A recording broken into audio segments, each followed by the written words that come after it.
안녕하세요. 로맨티스트의 신동희 변호사 김장천 변호사입니다. 음주운전과 관련된 어찌 보면 음주운전 죄명은 빠졌지만 음주로 시작된 사건에 대해서 네네네. 이야기를 해보려고 합니다. 최근 만취 상태로 차를 몰다가 철제 보호 난간을 들이받아서 네. 차가 파손된 거예요. 네. 그러자 그대로 도주한 공무원이 최종적으로 벌금형에 처해졌다. 벌금형이. 네, 라는 보도가 있었습니다. 자, 해당 보도에 따르면 사고 미조치 혐의로 기소된 공무원 A씨에게는 벌금 1,500만 오. 원이 선고되었다고 합니다. 그래도 생각보다 벌금형이 많이 나왔네요. 네. 자, 어떤 사건이었는지 정리를 좀 해볼게요. 해당 공무원 A씨는 늦은 밤에 이제 만취 상태였어요. 운전을 하다가 도로 우측에 철제 난간 그렇지. 있잖아요. 거기를 땅 들이받은 거예요. 그리고 아이고 큰일 났다. 술 마셨는데. 네.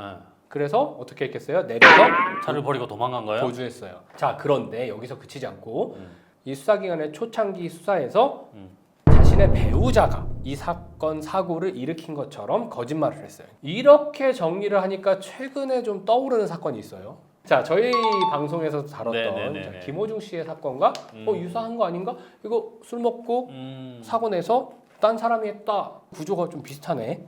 그죠? 그렇게 생각할 수 있- 그렇게 그렇죠. 생각할 수 있어요. 공무원 A 씨의 사건에 비추어 봐서 벌금. 그러면 김호중 씨도 그냥 벌금형 나올 수 있는 사건인데 네네네. 왜 구속까지 된 거야? 어, 이런 생각을 할 수도 있을 것 같아요. 수 네. 있겠죠. 그렇기 때문에 공무원 A 씨의 사건과 김호중 씨의 사건에 어떤 차이점이 있는지 한번 우리가 이야기를 해보면 좋을 것 같습니다. 재밌을 것 같네요. 먼저 술을 마셨다는 점은 같네요. 정확한 판결문은 본 건 아니지만 보니까 죄명에 음주운전이 빠져 있어요. 네. 자, 음주운전의 죄명이 빠졌다는 점도 같습니다. 왜 자꾸 이렇게 음주운전이라는 죄명이 빠지는 것인가요? 이게 혈중 알코올 농도 측정이 되어야 되는데 혈중 알코올 농도 측정이 이제 요사는 안 됐고, 그렇다면 음주운전으로 처벌을 하려면 위드마크 공식을 적용해야 되거든요.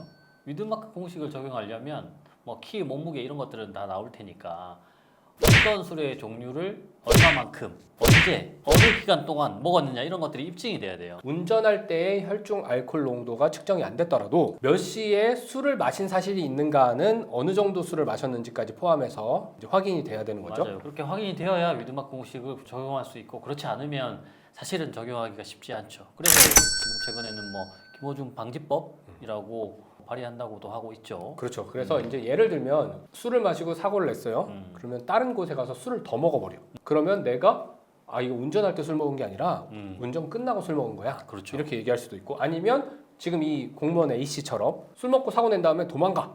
그리고 술 다 깨고 조사받아. 도대체 이 운전할 때는 얼만큼 취해 있었는지가 판단이 안 돼요. 그렇죠. 술은 마시긴 마셨다. 하지만 0.03%에는 이르지 않은 정도로 마셨다라고 주장할 수 있으니까요. 네. 이런 이유로 아마도 두 사건 다 음주운전이란 죄명은 빠진 것 같아요. 그러면 이번에는 범인이 다른 사람인 것처럼 했다라는 점에 대해서 한번 보도록 하겠습니다. 네네. 이 공무원 A 씨는 수사기관에 직접 이거 내가 운전한 게 아니라 내 아내가 운전했어요 라고 거짓말을 했어요. 네네. 자, 이런 경우에는 범인도피죄 성립되나요? 안 되죠. 자, 범인도피죄는 범인 이외의 자에게 성립하는 범죄예요. 그렇죠. 그렇죠. 그러니까 예를 들면 범인 A가 있는데 B라는 사람이 A는 범인 아닙니다.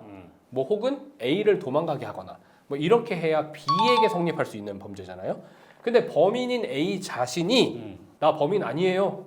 범인 딴 사람이에요. 해도 그렇죠. 범인도피죄의 주체가 될 수 없어요. 하는 거죠. 그 범인 본인은. 그런데 김호중 씨의 사건은 왜 범인도피죄와 관련된 죄명이 붙었는가? 그러면 김호중 씨 사건은 이렇죠. 매니저에게 네가 범인이라고 이야기해라 네네. 라고 했죠. 그래서 매니저가 내가 범인입니다 라고 했죠. 그럼 매니저 입장에서는 김호중 씨를 가려주기 위해서 거짓말을 했으니까 범인도피죄가 성립하죠.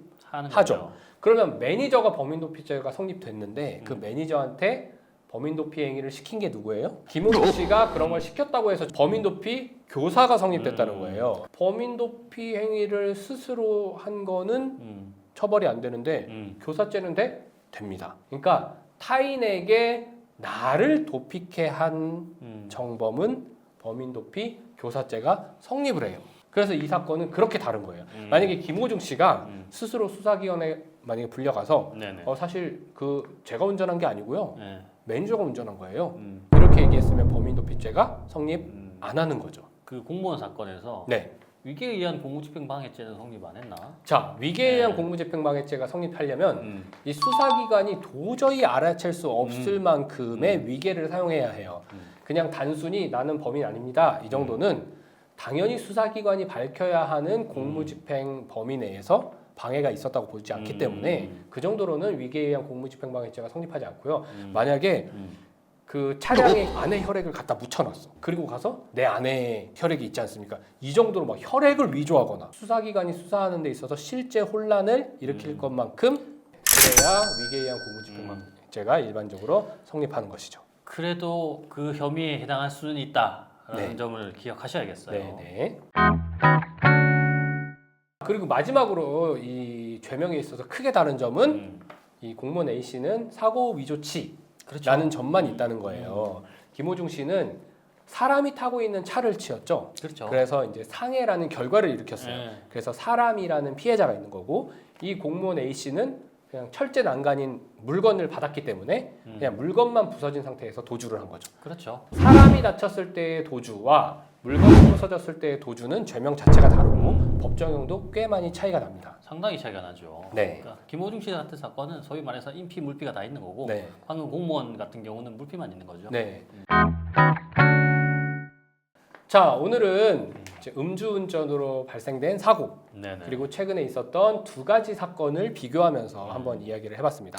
최근에 이제 음주 관련해 가지고 음주운전이나 아니면 음주 당시에 이제 마약 검사나 아니면 운전자 바꿔치기 여러 정황들을 더 철저하게 조사하고 있는 것 같아요. 그래서 만약에 사고가 발생했으면 그 처리 과정이 정말 중요하다라고 생각하셔야 될 것 같습니다. 자, 저희가 항상 얘기하는 거지만 술 마시면 절대 운전하시면 안 됩니다. 안 됩니다. 오늘은 여기까지 말씀 나누겠습니다. 감사합니다. 감사합니다.